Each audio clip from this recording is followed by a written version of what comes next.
Welcome to the TOEFL Listening section. In this section, you will listen to an academic lecture and then answer questions about what you heard. You may take notes while you listen. You will have time to review your notes before answering the questions. Listen to part of a lecture in a university class. You will hear the lecture only once, so listen carefully. After the lecture, you will answer some questions about what you heard. Some questions ask about the main ideas and supporting details. Other questions ask you to make inferences or connections between ideas. Answer each question based on what is stated or implied in the lecture.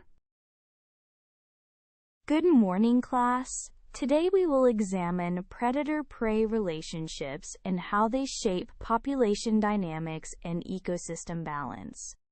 Predator-prey relationships refer to the interactions between organisms that consume other organisms and their victims.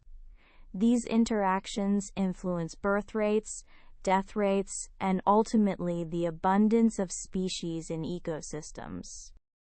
A classic example is the snowshoe hare and the Canada lynx. Historical fur records from the Hudson Bay Company show pronounced cycles in hare numbers followed by lynx numbers. These cycles are roughly 9 to 10 years long. We interpret those cycles using coupled population models, often called Lotka-Volterra models. Those models show oscillations because predator numbers respond to prey abundance with a lag. But simple models omit important mechanisms. Two central concepts in modern studies are the functional response and the numerical response of predators. The functional response describes how a predator's consumption rate changes with prey density. The numerical response describes how predator population size changes as prey become more or less abundant. Entomologists and ecologists classify functional responses into types. In type 1, the rate increases linearly with prey density. Type 2 shows a decelerating intake because of handling time. Type 3 is sigmoidal and includes low consumption at low prey density due to factors like prey refuges or predator learning. Handling time is the time a predator spends capturing and processing a single prey item. Search efficiency is how quickly predators encounter prey. Both factors shape the slope and saturation of the functional response. Type 2 responses can destabilize predator-prey dynamics because predators consume a large fraction of prey even at low density. In contrast, Type 3 responses can stabilize populations by giving rare prey a temporary refuge from intense predation. Another stabilizing factor is spatial refuge. When prey have refuges or can adopt anti-predator behaviors at low density, predation pressure drops and prey can recover, making coexistence more likely. We can see these mechanisms in field studies. On Isle Royale, researchers have documented how wolves and moose interact over decades. Wolf numbers track moose abundance, and extreme declines of wolves due to disease or emigration have notable consequences for moose and vegetation. The reintroduction of wolves to Yellowstone National Park offers another empirical case. After wolves returned, elk browsing pressure declined in certain riparian areas. This allowed willows and aspens to regenerate, which then affected beaver populations and stream morphology. Those examples illustrate trophic cascades that originate from predator-prey relationships. Predators can exert top-down control that cascades through one or more trophic levels and alters ecosystem structure. Selective predation also matters. Predators often target weak, sick, or juvenile prey.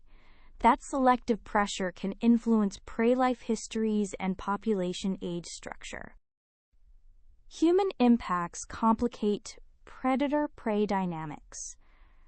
Overhunting of predators, habitat fragmentation, and introduced species can remove predators or change their efficiency. If predators are removed, prey populations can grow unchecked and cause ecosystem imbalance.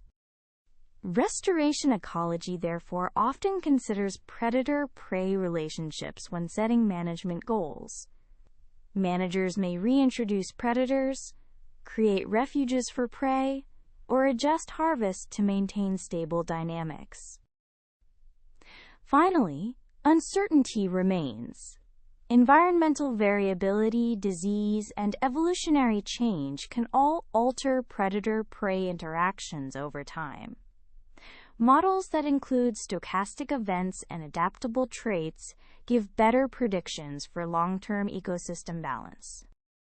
In summary, predator-prey relationships are central to population dynamics.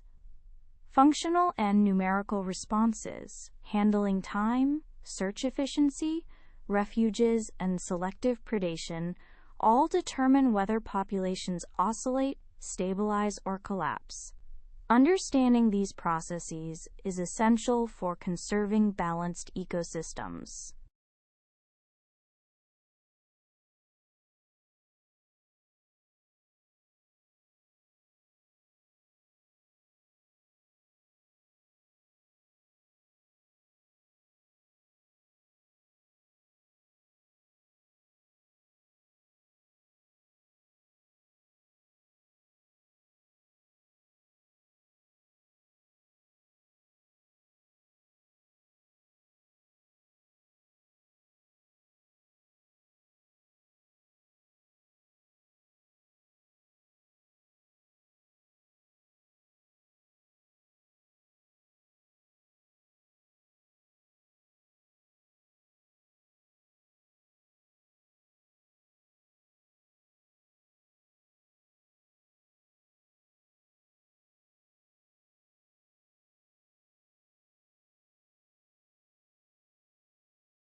Listen again to part of the lecture.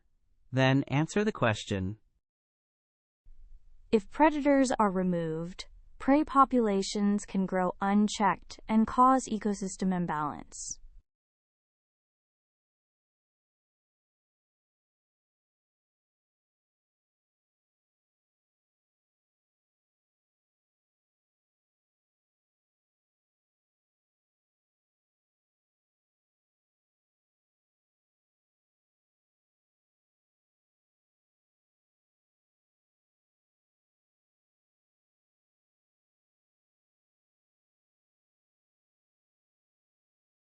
This concludes the listening section. For more TOEFL practice tests and study materials, visit Spinta.org.